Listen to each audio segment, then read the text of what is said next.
माफ़ी मांगने वाली बात बार बार आती है। और किस चीज़ की माफ़िया मांग रही हो? मैंने कल भी देखा था प्रोग्राम में, परसों भी देखा था कि जो गलतियाँ हो गई उसको किस चीज़ की माफ़िया? वो गलती से हमारे रिपोर्ट कार्ड पे अपना नाम लिखवा रहा है, ये पता कर लेना आप। उसको यही नहीं पता होता ये कौन से सन में काम होया कौन से में ना होया। ये आटा जो पुल हमारा बिलासपुर पुल बना है जमुना का, उसको यही नहीं पता कौन सी सरकार में बना है। ये तो एक बार का है नेता, ये दूसरा अंदर जेल में चला जाएगा तो यहाँ खाली रह जाएगा हल्का। तो लोगों ने काम भी चाहिए, विकास भी चाहिए है, तो इसलिए सब ने मन बना रखा है भाई हल्के को खाली थोड़ा ना हमने। ये मैं चुनाव थोड़ा लड़ रहा हूँ, ये तो संभाल कर के जनता चुनाव लड़ रही है। अभी देखा नहीं आपने बोलिए कोई नेता आया था बड़ा यहाँ इसमें, तो वहाँ सब यूपी के टोल पर बैठ जाते हैं। अब 40 गाड़ियाँ तो यूपी से आ रही थी और इसके पास तो दुकान में सामान ही नहीं रहा बिल्कुल। ये तो नहीं मान लो इसके पास तो कुछ नहीं है। मैं उड्डार के पास तो गया था टिकट के लिए, अब टिकट दे दो हमारे को, तो ये बोले तुम्हारा ब्योत ही नहीं है वहाँ बनने का। अगर ये दोनों इकट्ठे हो कभी चुनाव लड़ें तो जब भी रविंद्र मछरौली को हराना इनके लिए आसान काम नहीं है। समालखा विधानसभा में है और समालखा का चुनाव जो है दिलचस्प हुआ है। कांग्रेस बीजेपी के बीच जो गुंडी अड़ा दी है वो है निर्दलीय उम्मीदवार रविंद्र मछरौली ने। रविंद्र मछरौली पहले चुनाव लड़ चुके हैं और विधायक जो है बन चुके हैं और अब बीजेपी को भी समर्थन दिया था, लेकिन अब जो है आज़ाद उम्मीदवार के तौर पर मैदान पे हैं। पूरा लंबा काफिला जो इनके साथ चलता है और हमने कल दिखाया था वीडियो में, पूरा ट्रैक्टर का काफिला साथ में था इनके और आज फिर से इनके साथ है। क्या विजन है समालखा के लिए, क्योंकि समालखा मानते हैं कि पिछड़ा हुआ इलाका था और धीरे धीरे ये ग्रो हुआ है और आज करोड़ोंपति जो सामियाँ हैं जो यहाँ पर रहती हैं और यहाँ पर एक बढ़ाना साहब चुनाव लड़ रहे हैं, उनके बारे में भी बातचीत करेंगे। लेकिन पहले रविंद्र मछरौली से बातचीत करते हैं। मछरौली साहब, चुनाव प्रचार ठीक ठाक चल रहा है, ट्रैक्टर ही ट्रैक्टर, कहाँ से इतने ट्रैक्टर आ रहे हैं इतने? अरे गांव के ट्रैक्टर हैं, सब जमींदार हैं मेरे भाई, सब वो हैं। ये लोगों की लोकप्रियता है, लोगों का प्यार है, तो मजा आ रहा है चुनाव में। सही पूछा था आपने गुंडियाँ डाल रखी है दोनों राष्ट्रीय पार्टियों के बीच में। ये मैंने नहीं डाल रखी, मेरी कोई ताकत नहीं है। ये मेरे बुजुर्ग, मेरी माता है, मेरे बहन है, इन्होंने डाल रखी है। ये इन्होंने पता है यहाँ जो रविंद्र मछरौली ने पर्चा भर रखा वो इनकी पावर और इनकी ताकत के उस पर भर रखा है। तो ये अपनी ताकत इनको 5 तारीख को दिखा देंगे। अगर भाई यहाँ कोई बाहर से आगे चुनाव लड़ेगा या ये लड़ेगा, इनको ये पता है इस बात का। ये तो एक बार का है नेता, ये दूसरा अंदर जेल में चला जाएगा तो यहाँ खाली रह जाएगा हल्का। तो लोगों ने काम भी चाहिए, विकास भी चाहिए है, तो इसलिए सब ने मन बना रखा है भाई हल्के को खाली थोड़ा ना हमने। ये भविष्यवाणी कैसी है कि एक अंदर चला जाएगा? वो तो ईडी वाले जाएगा, उसमें क्या वो है, कोई किसी के साथ गलत करेगा तो होगा। ये गरीब लोग जो 5-6 हज़ार लोग गरीब घूम रहे हैं यहाँ को, तो वो तो देखो उनकी दुआ तो सिद्ध की, ये तो जाएगा। और बढ़ाना का जो ये है, ये टूरिस्ट है, ये 1 महीने के लिए आ रहा है, तो इस करके हल्का खाली थोड़ा छोड़ना है। ये हमारी जनता ना, हमारे माताओं ने, भाइयों ने सब ने आशीर्वाद दे रखा, क्योंकि मैं इनकी टिकट पे चुनाव लड़ रहा हूँ, ना कि किसी पार्टी की टिकट पे। लेकिन टूरिस्ट वाली बात है आप कह रहे हैं, मतलब घूमते घूमते चुनाव लड़ने की सोची बढ़ाना साहब ने, चलो यार समालखा चल पड़ते हैं। नहीं, ये तो एक स्टेट, अभी 8 तारीख के बाद अगली स्टेट देखेंगे कौन सी स्टेट में चुनाव है। अच्छा। ये वहाँ से ले जाएंगे, आप देख लेना। इतने गुजरात वाले उत्तराखंड पहुँचे हैं पता करने, इतने उत्तराखंड से वहाँ यहाँ आ गए हैं, अभी यहाँ से इतना 8 को फिर आगे चले जाएंगे, ये आप देख लेना। अच्छा, चुनाव लड़ने का शौक है उन लोगों को है? बस वो तो क्या है क्या नहीं है हमने नहीं पता उस बात का, क्या है इनका। अच्छा मछरौली साहब, आपकी कौन सी बात जो है लोगों को क्लिक कर रही है? आप लोगों के बीच में जा रहे हैं, काफिला बड़ा लंबा चौड़ा होता है आपका, कौन सी दिमाग में कौन सी गुट्टी बनाते हो, डालते हो कि रविंद्र मछरौली आप करवा रहे हो? देखो पता क्या जी, मैं कोई नेता नहीं हूँ, मैं इनका बेटा हूँ, इनका भाई हूँ, और मैंने इनको सभी को अपना 5 साल में विधायक रहा। 5 साल विधायक में मैंने 36 बरादरी का काम किया, कोई जातिवादी का काम नहीं किया, लेकिन जाट बरादरी के लिए सिर्फ एक काम किया। भाई इस बरादरी को कोई ये नहीं कह सकता कि विधायक जाट बना था, लूट कर खा गया इस हल्के को, या कोई बदमाश बनाया है। और ना आपको किसी गांव में जाओ कोई ये बताने वाला नहीं मिलेगा रविंद्र मछरौली यहाँ 100 रुपये बोल के गया था, अगर भाई यहाँ दिए नहीं होंगे। आप किसी गांव में जाओ, दूसरे नेता का तो हर गांव में नू मिलेगा, यहाँ 20 लाख, यहाँ 10, यहाँ 15, हर गांव ये प्रचार है इनका। आप किसी गांव में जाओ, कोई रामलीला जागरण भंडारा या वैसे आपको कोई कहने वाला नहीं मिलेगा। तो इस बरादरी के लिए मैंने ये काम किया, भाई कोई मैं चुनाव लड़ूं या और लड़े, कल को कोई ये नहीं कहेगा कि भाई जाट को एमएलए बना था, यहाँ लूट खा गया था हल्के को।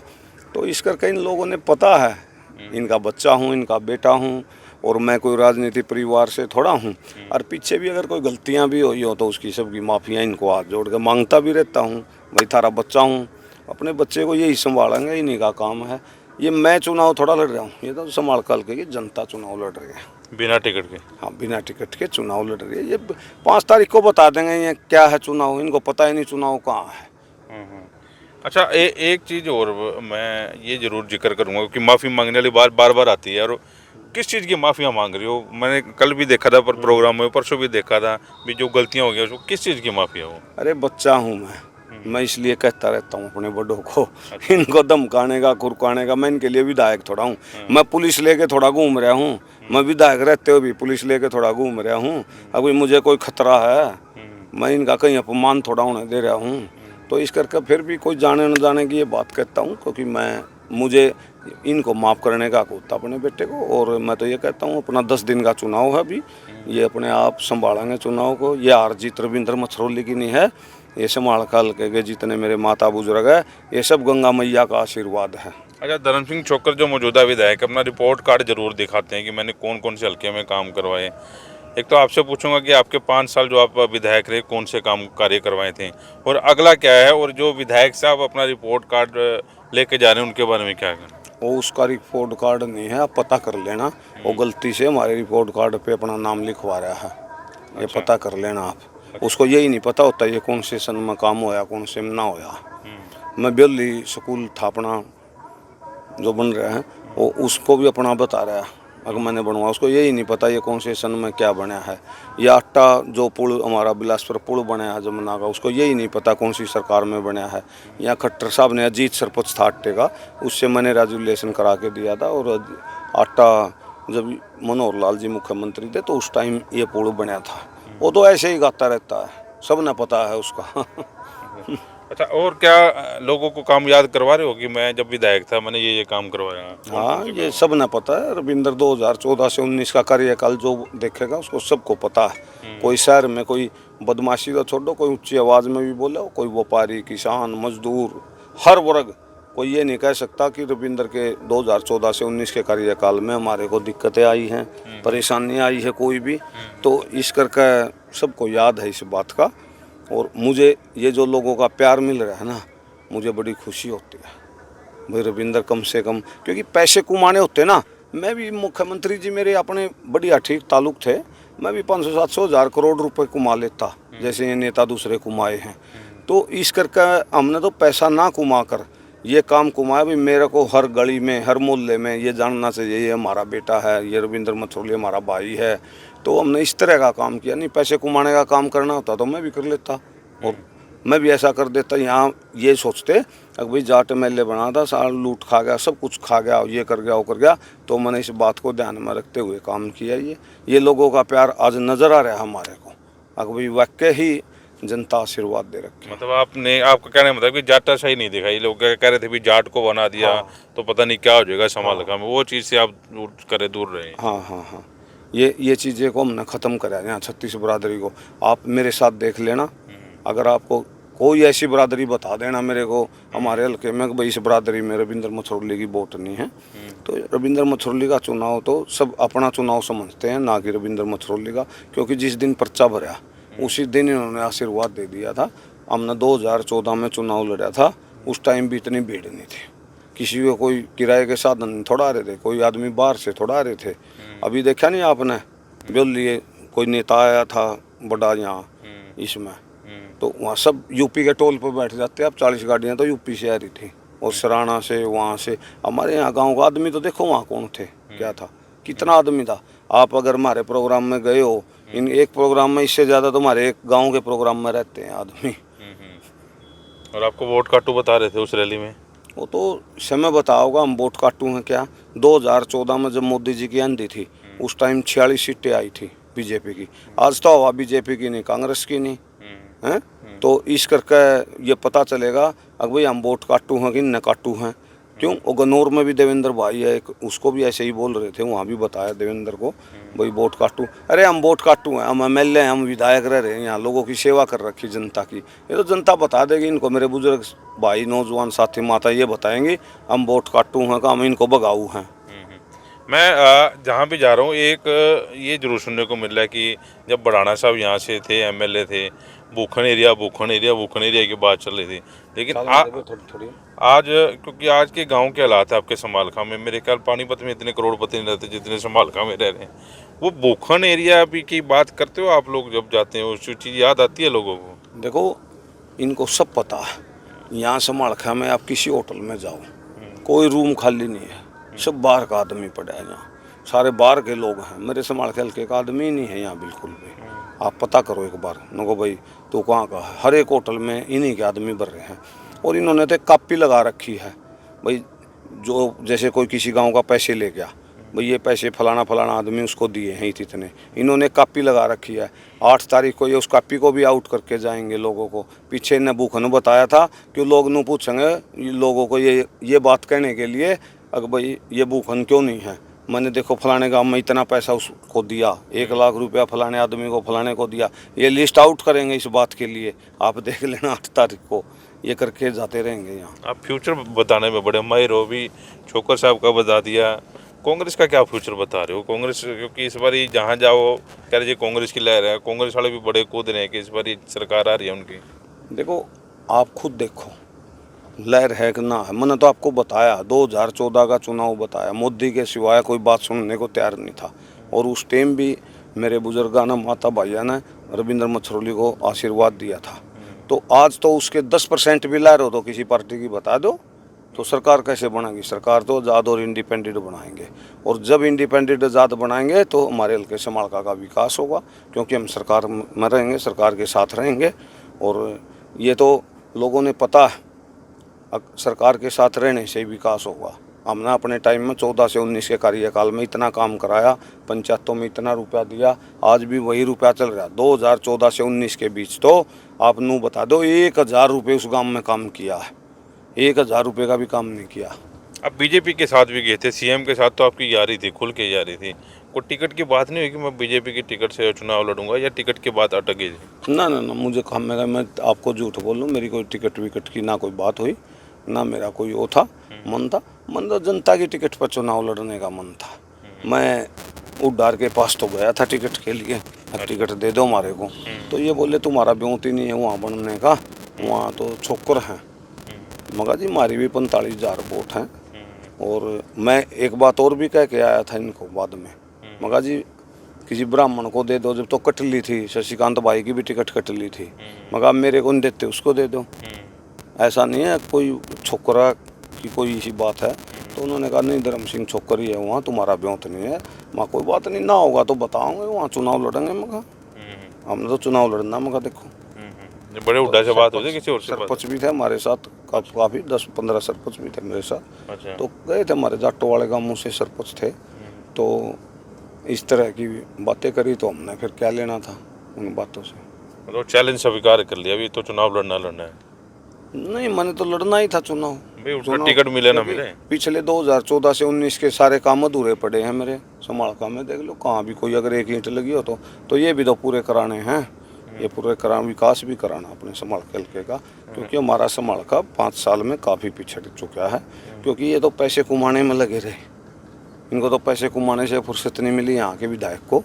क्यों पीछे 5-6 हज़ार लोग रोते घूम रहे हैं, कहीं फांसी भी ले ली, गुजर भी गए होंगे बेचारे, रोते घूम रहे हैं, चिल्लाते घूम रहे हैं। तो गरीब लोग तो थे वो सभी, 36 बरादरी के लोग थे भाई। 14 लाख रुपए का मकान है, 7 लोन करा लिया, 7 तनख्वाह से कट गए, तो गरीब की आत्मा तो दुखती है। ये आप देखिए, ये चुनाव जाट वर्सेस गुजर हो रहा है, क्या हो रहा है? मतलब समालखा में जैसे आप कह रहे कि 45,000 जाटों के वोट हैं, 2 गुज्जर भी लड़ रहे हैं, जाति पाति का तो होगा, समीकरण तो बिगड़ेंगे चीज़ें। देखो पता क्या, रविंद्र मछरोली के लिए कोई जातिवादी का काम नहीं करता। रविंद्र मछरोली की हर जातियों में वोट है, हर जाति उसके साथ है, भाईचारा बना के रखता है। और रही बात, चाहे देखो आप कितना कुछ कर लो, तो ये थोड़ा जाति की परसेंटेज की वोट, तो जैसे हमारा धर्म सिंह लड़ता था भाई, गुजरों की वोट लेता था, तो इस करके ये अब बढ़ाना आ गया, तो सारे गुजर बरादरी के तो 70% लोग बढ़ाना की तरफ चले गए। आप चुलकाना जाओ, कुआना नराना जाओ, इन गांवों में देखो जाके पता चलेगा। इसके पास तो दुकान में सामान ही नहीं रहा बिल्कुल। ये तो नहीं मान लो इसके पास तो कुछ नहीं है। तो आप बीजेपी के साथ टक्कर है आपकी? ना मेरी तो टक्कर नहीं है, मकद का मेरी टक्कर है। ये संभाल के हल्के की जनता की चुनाव है और इनकी भी कोई टक्कर नहीं है। मैं आपको ये बता देता हूँ, आप घूमो फिरो, अगर ये दोनों इकट्ठे हो कभी चुनाव लड़ें तो जब भी रविंद्र मछरौली को हराना इनके लिए आसान काम नहीं है। यहाँ संभाल के की तो इस करके यहाँ तो टक्कर का कोई काम ही नहीं है। तो विकास कार्य क्या कराओगे? संभाल का पिछड़ा हुआ कह रहे हो, 5 साल में बड़ा पिछड़ गए हैं। देख लो आप, पंजाबी धर्मशाला है समालका में, जिस टाइम हमारा कार्यकाल था हमने उसमें 40 लाख रुपए दिए थे, बनाए थे। अदर में वैसे ही पड़ी है। गोल्डन पार्क देख लो, ऐसे ही पड़ा हो। पंजाबी वो यूमी फौजियों का भवन वो था, अभी देख लो जाके वहाँ ऐसे ही पड़ा है। अदर में बैंकट हॉल था शादियों का, वो भी ऐसे ही पड़ा है। आप वो रेलवे स्टेशन पार्क था, 1 करोड़ रुपए उसमें दिए थे, वो भी ऐसे ही पड़ा। सब कुछ ऐसे ही पड़ा एकदम, कोई 1 रुपए का काम नहीं होया। अच्छा, और अब की बार तो ये मेरा बेटा है, देखो ये भी कहता पापा मैं भी वोट मांगूंगा। ये वो फिल्म स्टार था वो हरीश कुमार है, उसकी छोटी छोटी जब होता था ऐसी शक्ल मिलती थी। पापा के साथ वोट मांग रहे हो? हाँ, कैसा लग रहा है? अच्छा लग रहा है। जीतेंगे पापा? जीतेंगे। अच्छा। हाँ, पापा सबका काम करते हैं। ऐसा कुछ नहीं है कि पापा ने एक ही बात सिखाई है कि सब बराबर है, चाहे कोई कैसा भी हो, और जीतेंगे अब की बार। अच्छा, तो रोज जाते हो पापा के साथ वोट मांगने? हाँ, रोज जाते हैं और झूठ भी नहीं बोलते कभी। घर पे भी ऐसे ही, यहाँ पे भी ऐसे ही। अच्छा। हाँ राजनीति सीख रहे हो, थोड़ी थोड़ी बोलनी है। हाँ, आगे जाके क्या बनना है? आगे जाके मुझे भी इलेक्शन लड़ना है। अरे वाह। हरियाणा को नंबर 1 लेके जाना है अच्छा, और सबकी सेवा करनी है। तो मोदी साहब और खट्टर साहब तो कह रहे हमने हरियाणा को नंबर 1 बना दिया। नहीं, अभी कहाँ है। आप बाकी स्टेट्स में जाके देखो, ज़्यादा डेवलप्ड है अभी हरियाणा से। अच्छा। सारी स्टेट्स की जीडीपी वगैरह देख, मतलब सारी स्टेट की वो देख लो, इनकम वगैरह हरियाणा से ज़्यादा है, ज़्यादा विकसित है। अच्छा, पॉलिटिक्स के बारे में क्या जानते हो आप? मतलब बीजेपी की सरकार आई या पहले कांग्रेस की सरकार थी, आपको पता है कि दोनों में क्या डिफरेंट था? और कह रहे हैं कि मोदी साहब के नेतृत्व में पूरे देश में जो है इंडिया का झंडा लहराया है। वो तो ज़्यादातर उस पे रिलीजन बेस्ड करते हैं, लेकिन ऐसा करना नहीं चाहिए, सब बराबर होते हैं। तो मैंने तो यही देखा है कि वो एक रिलीजन को सपोर्ट करते हैं, एक रिलीजन को सपोर्ट करते हैं, लेकिन सारे बराबर होते हैं। अच्छा, जो हिंदू मुस्लिम सिख ईसाई का जो नारा पहले चलता था वो उसकी बात कर रहे हैं आप? हाँ। तो चलिए ये इकरा बहन हमारी वोट मांग हाँ, इकरा जी आए थे आपके उसमें। और इन्होंने कहा था भाई इकरा को मैं वहाँ, इन्होंने यहाँ मंच के माध्यम से बोला भाई मैं वहाँ देखूंगा, इसका चुनाव होगा, ये होगा। तो हमने इसको उसके माध्यम से कहा भाई मेरी बरादरी भी वहाँ बहुत है, हमारे यहाँ हमारी बरादरी भी, जब बहन हमारे लिए काम करेगी तो हमारी बरादरी भी उसके लिए काम करेगी। रविंद्र मछरौली ने उसको विश्वास दिलाया और इसको बताएगा क्या है क्या नहीं है। और चुनाव आज़ाद और पार्टी से लड़ने में एक फ़र्क और भी है। जब पार्टी से चुनाव आदमी लड़ता ना, 1 महीना खुशामंद करता बस, उसके बाद फिर आदमी आता तो उसको ये दिखता है पार्टी की वोटें हैं, तेरा क्या लेना देना है इन बातों से। और आज़ाद को तो ये पता होता है इन्होंने किसी पार्टी को ना देकर अपने बेटे को, अपने भाई को, रविंद्र मछरौली को वोट दी है, तो उनसे बहुत सोच समझ कर बात करनी पड़ती है। तो आज़ाद में और पार्टी से चुनाव लड़ने में ये भी फ़र्क होता है काफ़ी। लेकिन एक चीज़ तो ये है कि इस बार जो पार्टियों में हालात हुए, बड़े बड़े नेताओं की टिकटें कटी हैं, जिनको उम्मीद थी टिकट मिल जाएगी वो टिकटें कटी हैं। लोग आगे कह रहे हैं कि पार्टियों पर तो विश्वास रह नहीं गया। आपका मान लो शशिकांत कौशिक जी हो गए, कितनी मेहनत कर रखी थी उन्होंने। संजय छोकर ने कितनी मेहनत कर रखी थी, उनको उम्मीद थी। किशन किवाना ने मेहनत कर रखी थी। तो ये पूरे हरियाणा में ऐसा सिनेरियो चला, चाहे बीजेपी वाले चाहे कांग्रेस में। आज़ाद उम्मीदवार के तौर पर जैसा आप कह रहे हैं कि 15 से ज़्यादा आज़ाद उम्मीदवार जीत के आ रहे हैं और यही सरकार में अहम भूमिका निभा रहे हैं। देख लेना आप इस बात को भी, अब की बार आज़ाद कितने, क्योंकि जनता ने देख लिया पार्टियां कुछ नहीं है, ये पार्टियां किसे की नहीं है। एक आदमी मेहनत करता है काफ़ी, अरे इससे अच्छा तो अपने लोगों में, अपने समाज में, 36 बरादरी में मेहनत करो, वो कभी फल नहीं रखती। मेहनत का फल कोई नहीं रखता, सब उसको आशीर्वाद देते हैं। ये गंगा मैया पे जो बसें चल रही हैं, एम्बुलेंस से फ्री सेवा में चल रही हैं। अभी एक बात बताओ, ये नोटिस दे रहे थे भाई आपकी बसें चल रही हैं, एम्बुलेंसें चल रही हैं, बंद करो इनको, ये हो रही हैं। क्या ये गरीब आदमियों के लिए एम्बुलेंस है? 8,000 रुपये लगते हैं जाने के लिए, कहीं दिल्ली जाना है, रोहतक जाना है, 8-7 हज़ार रुपये। गरीब आदमी का ही तो काम कर रहे हैं ये, तो इसको बंद कराने से क्या हुआ? मान ले हमने नहीं पता ये दिखते हैं, लेकिन मुझे पता है जनता ने सोच रखा है बेटे ये बसें और एम्बुलेंसें आपकी बंद नहीं होने देंगे, हम आपसे वादा करते हैं। तो ये ऐसे ही चलेंगी, आशीर्वाद दे देंगे। 5 तारीख को वोट डाल के 8 को आप भी देख लेना वहाँ। अच्छा, बीजेपी के साथ जाओगे या कांग्रेस के साथ जाओगे? देखो उस बात के लिए तो क्या वो करेंगे, मान लो किसके साथ जाएंगे। हमने तो सरकार के साथ रहना है, जो भी आएगी। चाहे हमारी तरफ से मायावती जी बनाओ, अच्छा, चाहे हमारे उससे तो चाहे कोई बनाओ, जो सरकार बनाएगा विकास कराना। हमारा मकसद विकास कराना है, ना कि पैसे कमाना। रुपए कमाने का काम रविंद्र मछरौली ने नहीं करना। इन्होंने तो अपने लोगों की सेवा करना है और अपने हल्के का विकास कराना। अच्छा, कांग्रेस की आपने बता दी, लास्ट क्वेश्चन करूंगा। कांग्रेस की तो आपने भविष्य बता दिया, बीजेपी का भविष्य क्या है पूरे हरियाणा में इस बार? देखो मैंने आपको बताया तो किसी का नहीं है यहाँ भविष्य। यहाँ सिर्फ आज़ाद उम्मीदवारों का भविष्य है। इसमें हर समालखाल का अब तो छोड़ो, आप हरियाणा में भी की बार बहुत आज़ाद उम्मीदवार आएंगे, ये आप देख लेना। ये देखिए, हाँ ये बहुत बढ़िया ये पिक्चर है। ये रविंद्र मछरौली है। रविंद्र मछरौली के चाहने वाले जो हैं आपको पूरे जो है दिख जाएंगे। और एक वीडियो हमने पिक्चर आपको दिखाई है, देखिए सामने जो है अब इनका काफिला जो है यहाँ से बिलासपुर की तरफ जाएगा। समझने की कोशिश की हमने कि हरियाणा की राजनीति में और ख़ास तौर पर समालखा की राजनीति में क्या हो रहा है। आप जुड़े रहे वाइस ऑफ पानीपत के साथ। इनकी जनसभाओं को हम लोग लगातार दिखाते भी रहेंगे और लोगों से बातचीत भी करते रहेंगे। नमस्कार।